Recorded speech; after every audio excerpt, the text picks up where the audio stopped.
السلام علیکم ورحمۃ اللہ وبرکاتہ۔ الحمد للہ رب العالمین والعاقبۃ للمتقین والصلاة والسلام علی سید الانبیاء والمرسلین، اما بعد، اعوذ باللہ من الشیطان الرجیم، بسم اللہ الرحمن الرحیم۔ ربما یود الذین کفروا لو کانوا مسلمین۔ 14ویں سپارے کا آغاز اس آیت سے ہوتا ہے کہ ایک وقت وہ بھی آئے گا جب کافر آرزو کریں گے کہ کاش کہ ہم مسلمان ہوتے تو اتنی بڑی سزا میں گرفتار نہ ہوتے۔ کافروں کی کون کون سی ایسی عادات ہیں جن کی وجہ سے انہیں حسرت بھری امیدیں ہوں گی کہ کاش وہ کفر نہ کرتے۔ اس سلسلے میں پہلی بات اللہ سبحانہ و تعالی ارشاد فرما رہا ہے کہ ان کی پہلی وجہ یہ تھی کہ وہ دنیا میں اپنی مستیوں میں مست رہتے تھے۔ ذرہم یأکلوا ویتمتعوا ویلہہم الامل فسوف یعلمون۔ اے اللہ کے نبی، آپ ان کو کھاتا پیتا چھوڑ دیجئے، نفع اٹھاتا چھوڑ دیجئے، ان کو جھوٹی امیدوں میں مشغول ہونا چھوڑ دیجئے، یہ خود جان لیں گے کہ یہ کیا کر رہے ہیں۔ انسان خالی پلاؤ پکائے اور خیالی پلاؤ پکائے اور یہ سوچے کہ میں ایسے کروں گا تو ایسے ہوگا، ایسے کروں گا تو ایسے ہوگا، اس سے کبھی کچھ نہیں ہوتا۔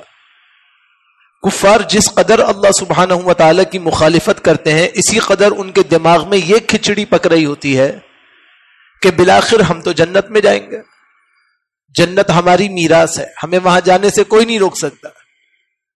لیکن جب سب نامہ اعمال کھول کھول کر مخلوق کے سامنے پیش کیے جائیں گے تو اس وقت یہ بھی امید کریں گے کاش یہ کفر نہ کرتے۔ اللہ سبحانہ و تعالی فرما رہا ہے ان کی وجہ حسرت اس بنا پہ ہوگی کہ جب ان کے سامنے واضح دلائل پیش کیے جاتے تھے یہ اس کا انکار کر دیے تھے۔ وَلَوْ فَتَحْنَا عَلَيْهِمْ بَابًا مِّنَ السَّمَاءِ فَظَلُّوا فِيهِ يَعْرُجُونَ۔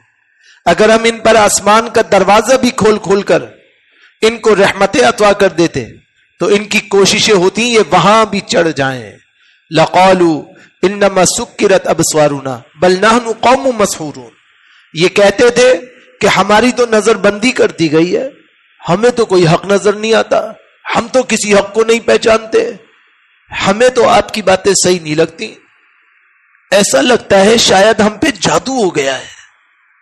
مذاق میں، استہزاء میں انبیاء کا استہزاء کرتے تھے، کہتے تھے کہ ہم تو مسحور ہیں بھائی، ہمیں کچھ پتہ نہیں چلتا، ہمیں کچھ علم نہیں ہوتا، ہماری آنکھیں کچھ نہیں دیکھتی ہیں، صرف تم ہی ہو جو اس طرح کی باتیں دیکھتے ہو۔ گویا کہ بات بات میں اللہ کا اور اس کے نبی کا مذاق اڑاتے تھے، اور یہ سب کچھ اس لیے کرتے تھے کہ ان کا مقصد یہ تھا کہ خود تو گمراہ ہیں، دوسروں کو بھی گمراہی کے اندر داخل کر دیں۔ قال رب بما اغویتنی لأزینن لهم فی الارض، کیونکہ شیطان کے پیروکار بن گئے اور شیطان نے اللہ سے وعدہ کر لیا تھا کہ اللہ جو آپ کے سیدھے راستے میں آئے گا میں اس کے راستے میں آڑے آ جاؤں گا، ان کے راستوں میں بیٹھ جاؤں گا، ان کی زمینوں میں بیٹھ جاؤں گا۔ وَلَأُغْوِيَنَّهُمْ أَجْمَعِينَ، اور میں سب کے سب کو راہ حق سے بھٹکا دوں گا، کسی کو دین پہ چلنے نہیں دوں گا۔ شیطان اپنے وعدے کا اتنا پکا ہے، اتنا پکا ہے کہ وہ ہر سیدھے سادے شخص کے راستے میں آن کے بیٹھ جاتا ہے اور اس کا ایمان ختم کرنے کے لیے عجیب و غریب حرکت کرتا ہے۔ کیا حرکت کرتا ہے؟ رسول اللہ صلی اللہ علیہ وسلم نے فرمایا شیطان انسان کے پاس آتا ہے اور کہتا ہے کہ بتاؤ آسمان کس نے بنایا؟ بندہ کہتا ہے اللہ نے بنایا۔ کہتا ہے شاباش۔ یہ بتاؤ زمین کس نے بنائی؟ بندہ کہتا ہے اللہ نے بنائی۔ کہتا ہے شاباش۔ یہ بتاؤ کہ آسمان زمین تو اللہ نے بنائی، یہ دریا اور پہاڑ کس نے بنائے؟ انسان کہتا ہے اللہ نے بنایا۔ شیطان کہتا ہے شاباش۔ اب تھپکی دے دے کے اپنے الو کو سیدھا کرنے کے لیے اب آتا ہے بنیادی مدے پہ، کہتا ہے یہ سارا کچھ اللہ نے بنایا، تیری بات صحیح ہے، تو یہ بتا کہ اللہ کو کس نے بنایا؟ انسان یہاں سے سوچنا شروع ہوتا ہے کہ واقعی اللہ تو کہیں نہ کہیں سے آیا ہوگا، اللہ کو کس نے بنایا؟ یہاں سے اس کی تباہی شروع ہوتی ہے، یہاں سے فساد اور بگاڑ پیدا ہوتا ہے۔ یوں شیطان سیدھے طریقے پہ آتے آتے آپ کو اس طرح موڑتا ہے کہ آپ کو پتہ بھی نہیں چلتا کہ آپ گمراہی کے دانے پر پہنچ جاتے ہیں۔ ہمیشہ یاد رکھیے، ایک برتن ہے، اس کی ایک کیپیسٹی ہے، اس میں کیپیسٹی سے زیادہ آپ ڈالیں گے نیچے گر جائے گا۔ انسان کی ایک کیپیسٹی لمٹ ہے، اس کیپیسٹی لمٹ سے اوور ڈوز کریں گے، اوور لمیٹڈ کریں گے تو وہ نیچے گرے گا، کیونکہ اس میں سکت نہیں۔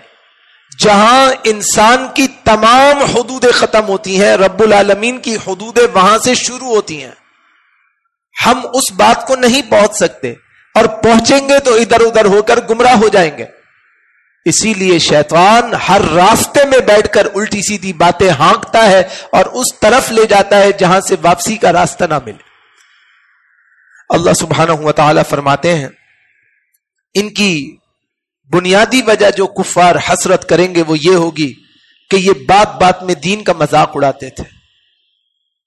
آج دیکھیے، ایک چھوٹی سی مثال لے لیجئے، ایک سنت ہے رفع الیدین کرنا، کہا جاتا ہے مکھیاں اڑا رہے تھے۔ اگر مجھے رفع الیدین نہیں کرنا تو میں کہہ سکتا ہوں کہ بھائی میں نہیں کرتا، بات ختم، سنت ہے۔ لیکن یہ کہنا کہ مکھیاں اڑا رہے تھے یہ سنت کا مذاق ہے، یہ دین کا مذاق ہے۔ اس لیے نہیں کہ ہم اہل حدیث ہیں، اس لیے نہیں کہ ہم غیر مقلد ہیں، نہیں، ہم مسلمان ہیں، ہم پر واجب ہے کہ ہم دین کا احترام کریں، اللہ کا احترام کریں، اس کے رسول اور اس کے فرامین کا اہتمام اور احترام کریں۔ اسی لیے اللہ نے فرمایا اِنَّا كَفَيْنَاكَ الْمُسْتَهْزِئِينَ، یہ جتنے بھی مسخرپن کرتے ہیں نا ان کے لیے ہم کافی ہو جائیں گے۔ رسول اللہ صلی اللہ علیہ وسلم کے بیٹے فوت ہو گئے، ابراہیم یا قاسم۔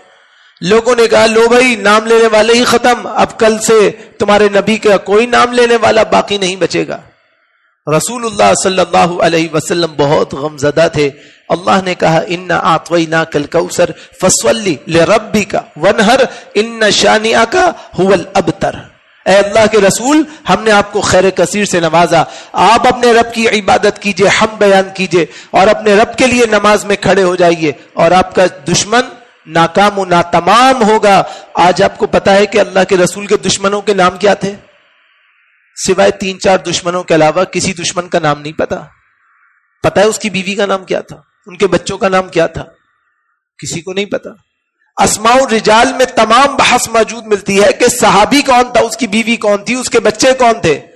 دشمنان رسول کو اللہ نے اس طرح غارت کیا کہ آج ان کا نام لینے والا کوئی نہیں، اور یہ طعنہ دینے چلے تھے کہ رسول اللہ کی نسل ختم ہو گئی۔ اللہ نے ان کی نسلوں کو ختم کر دیا۔ جب آپ دین کا مذاق اڑاتے ہیں تو اللہ جوش میں آ جاتا ہے۔ کوہ صفا پہ کھڑے ہو کے لوگوں سے کہا کہ لوگوں اگر میں یہ کہوں کہ پہاڑی کے پیچھے دشمن آ گیا اور حملہ کرنے والا ہے، مانو گے؟ انہوں نے کہا جی بالکل مانیں گے، آپ ہمیشہ سچ بولنے والے ہیں۔ کہا جب پکی بات ہے تو میری بات مان لو گے؟ کہا جی بالکل، ہم نے تجربہ کیا ہے کہ آپ جھوٹ نہیں بولتے۔ کہا قولوا لا الہ الا اللہ تفلحوا، تم نجات چاہتے ہو، کامیابی چاہتے ہو تو کہو کہ اللہ کے سوا کوئی معبود نہیں۔ تو ظالم ابو لہب کھڑا ہو گیا اور کہا تبت یدا محمد، اے محمد تمہارا ہاتھ ٹوٹ جائے، نعوذ باللہ، تم کہتے ہو اللہ کو مانو، تیرا ہاتھ ٹوٹ جائے۔ آپ نے سورہ لہب پڑھی نا بار بار، کبھی غور کیا اس میں اللہ کیا فرما رہا ہے؟ اللہ کی رحمت اتنی جوش میں آئی کہ اللہ نے کہا تبت یدا ابی لہب و تب، اے ابو لہب تو ایک ہاتھ کی بات کرتا ہے ظالم، تیرے دونوں ہاتھ ٹوٹ جائیں۔ ہمارے نبی کو کہتا ہے اتنی بڑی گستاخی کرتا ہے، تیرے دونوں ہاتھیں ٹوٹ جائیں اور تو تباہ و برباد ہو جائے۔ پھر نتیجہ کیا ہوا؟ جب یہ مرنے کے قریب ہوا اس کو کوڑ ہو گئی تھی، کوڑ، اس وقت کوڑ لا علاج تھی، اس کو لوگوں نے بستی سے باہر پھینک دیا، اپنے بیگانے ہو گئے، اولاد تک نے پلٹ کے نہیں دیکھا۔ ایک غلام تھا وہ اس کی خدمت پر مامور تھا، وہ بھی اس سے عاجز آ گیا، اس نے بھی خدمت سے آخری وقت میں انکار کر دیا۔ جب یہ مرا تو ایک بوری میں باندھ کر غلام نے گھسیٹا، گڑھے میں پھینکا اور بجائے اس کے کہ عزت سے اس کو دفن کرتا پتھر اٹھا اٹھا کے اس کے جسم پہ مارے. اللہ نے اس کی آخرت کو بھی عبرت بنا دیا اور دنیا کو بھی عبرت بنا دیا. اللہ کو چیلنج کرنے چلا تھا نا. میرے بھائی ہمیں بہت خیال کرنے کی ضرورت ہے. ہم انجانے میں بہت سی وہ باتیں کہہ دیتے ہیں جو ہمیں بالکل زیب نہیں دیتی. اللہ سبحانہ و تعالیٰ کہتا ہے کفار اس لیے افسردہ ہوں گے کہ انہوں نے فرشتوں کو اللہ کی بیٹیاں بنا دیا. وَيَجْعَلُونَ لِلَّهِ الْبَنَاتِ سُبْحَانَهُ وَلَهُمْ مَا يَشْتَهُونَ. فرمایا اپنے لیے تو لڑکے پسند کرتے ہیں لیکن جب اللہ کی باری آتی ہے تو کہتے ہیں کہ کیا اللہ کے لیے کون ہے؟ فرشتے اللہ کی نعوذ باللہ بیٹیاں ہیں. آپ جائیں چرچ میں، اللہ نہ کرے آپ کا کبھی جانا ہو. ہمارا تو کام ہے کہ ایک سلسلے کی وجہ سے ہمیں دعوت و توحید کی وجہ سے بہت سارے معاملات کی وجہ سے سمجھانے کے لیے دیگر وجوہات سے جانا پڑتا ہے کبھی کبھی، لیکن ہم اس میں راضی نہیں ہیں اور ہم اس کو اچھا نہیں سمجھتے. چرچ میں آپ کو ہمیشہ مردوں کی تصاویر ملیں گی کہ جو زنانہ لباس میں ہیں اور عورتوں کی تصویریں ملیں گی جو پر ہیں، جو پروالیاں ہیں. ان کے نزدیک یہ جو پر والی عورتیں ہیں یہ ساری اللہ کی بیٹیاں ہیں نعوذ باللہ، اور یہ سارے اللہ کے فرشتے ہیں. یہ ساری شرکیہ باتیں، غلط باتیں، جھوٹی باتیں ہیں. یہ سب کے سب جھوٹ بولتے ہیں. اللہ کی کوئی اولاد نہیں، اللہ کی کوئی بیوی نہیں، اللہ کا کوئی ساجی نہیں، اللہ کے کوئی برابری کرنے والا نہیں ہو سکتا. هو اللہ احد، وہ ایک ہے، یکتا ہے اور ساری کائنات کا اکیلا مالک اور خالق ہے. پھر اللہ سبحانہ و تعالیٰ کہتا ہے کہ یہ کفار ایسے تھے کہ جو بات بات پر جھٹلاتے تھے. انما یفتر الکذب الذین لا یؤمنون بآیات اللہ واولئک هم الکاذبون. جھوٹ تو وہی باندھتے ہیں جنہیں اللہ کی آیتوں پر ایمان نہیں ہوتا، اللہ کی باتوں پر یقین نہیں ہوتا. اللہ کہتے ہیں کہ جو اللہ کی آیتوں پر یقین کرنے والا نہیں ہے وہ بہت بڑا جھوٹا ہے. ایسے کفار کو اللہ رب العالمین شدید عذاب میں داخل کرے گا. کون کون سے عذاب میں کافروں کو اللہ تعالیٰ داخل کرے گا؟ اللہ فرماتا ہے سب سے پہلا یہ ہوگا کہ انہیں ہمیشہ جہنم میں رکھا جائے گا، کبھی جہنم سے نہیں نکالا جائے گا. اللہ فرمائیں گے فَادْخُلُوا أَبْوَابَ جہنم خالدین فیہا، ان سب کے سب کو جہنم میں داخل کرو، یہ ہمیشہ اس میں رہیں گے. فَلَبِئْسَ مَثْوَى الْمُتَكَبِّرِينَ، تکبر کرنے والوں کا انجام بہت بدترین ہوگا. انہوں نے تکبر کیا تھا نا، اپنے آپ کو بہت کچھ سمجھ بیٹھے تھے، آج ان کو کوئی بچانے والا نہیں ہوگا. دوسرا یہ کہ اللہ سبحانہ و تعالی ان پر کبھی عذاب کو ہلکا نہیں کرے گا. رسول اللہ صلی اللہ علیہ وسلم کی حدیث صحیحین میں کہ اللہ کے نبی نے فرمایا قیامت کے دن سب سے ہلکا ترین عذاب یہ ہوگا کہ ایک آدمی کو 2 جوتیاں پہنا دی جائیں گی. دیکھنے میں وہ جوتیاں ہوں گی عام جوتیاں، اس سے کہا جائے گا یہ پہن لے. وہ پہنے گا اور سمجھے گا کہ اس سے کیا ہوگا. فرمایا جیسے ہی وہ ان 2 جوتیوں کو پہنے گا اس کا دماغ تک کھول اٹھے گا، پورا جسم ابلنے لگے گا. یہ جہنم کا سب سے ہلکا ترین عذاب ہے اور ان کے عذاب کو کبھی اللہ کم نہیں ہونے دے گا. وَإِذَا رَأَى الَّذِينَ ظَلَمُوا الْعَذَابَ فَلَا يُخَفَّفُ عَنْهُمْ وَلَا هُمْ يُنظَرُونَ. جب یہ اپنے عذاب کو دیکھیں گے اور عذاب کے اندر داخل کر دیے جائیں گے، اللہ فرماتا ہے ہم ان کے عذاب میں بالکل تخفیف نہیں کریں گے، بالکل ڈھیل نہیں دیں گے. آپ کو پتا ہے حدیث رسول ہے، رسول اللہ صلی اللہ علیہ وسلم نے فرمایا مالک ہے، مالک کون ہے؟ داروغہ جہنم ہے، جہنم کا فرشتہ ہے. وہ اللہ سبحانہ و تعالیٰ کے ان بندوں کو عذاب دینے کے بعد کہے گا تم ہی تھے نا جو اللہ کا انکار کرتے تھے، اب چکھو مزہ. شدید عذاب کو ایسے لوگوں پر بھڑکاتا جائے گا. پھر اللہ سبحانہ و تعالیٰ فرماتا ہے کہ اس سے زیادہ دردناک عذاب ان کے لیے تیار کیا گیا ہے. ان الذین لا یؤمنون بآیات اللہ لا یہدیہم اللہ ولہم عذاب علیم. جو لوگ اللہ کی آیتوں پر ایمان نہیں رکھتے، اللہ کی طرف سے کبھی رہنمائی نہیں پاتے، ان کے لیے اللہ نے دردناک عذاب تیار رکھا ہے جس میں وہ داخل ہوں گے. اور اللہ سبحانہ و تعالیٰ ان کو کبھی ہدایت سے نہیں نوازے گا. اللہ سبحانہ و تعالیٰ فرماتا ہے کہ ان کے لیے اللہ سبحانہ و تعالی مختلف قسم کی نعمتوں کو آزمائشوں سے تبدیل کر دے گا اور ان کے لیے خیر کے دریچوں کو بند کر دے گا اور جو لوگ اللہ کی بات مانیں گے اللہ سبحانہ و تعالی ان پر بیش بہا نعمتیں نازل کرے گا. پہلی نعمت وَأَرْسَلْنَا الرِّيَاحَ لَوَاقِحَ فَأَنزَلْنَا مِنَ السَّمَاءِ مَاءً, ہم ان کے اوپر بوجھل ہواؤں کے ساتھ اپنے بادلوں کو بھیجیں گے اور پھر آسمان سے بارش کو برسائیں گے. یہ اللہ کی نعمت ہوگی. رسول اللہ صلی اللہ علیہ وسلم نے فرمایا انسان کی مثال 3 طرح ہے. بارش برستی ہے, ایک زمین ایسی ہے جو پانی کو ذخیرہ کر لیتی ہے, خود بھی نفع اٹھاتی ہے, چوپائے اور دیگر مخلوق بھی اس سے نفع اٹھاتے ہیں. یہ وہ شخص ہے جس نے دین کو سیکھا, دین پہ عمل کیا, دوسروں کو بھی نفع پہنچایا.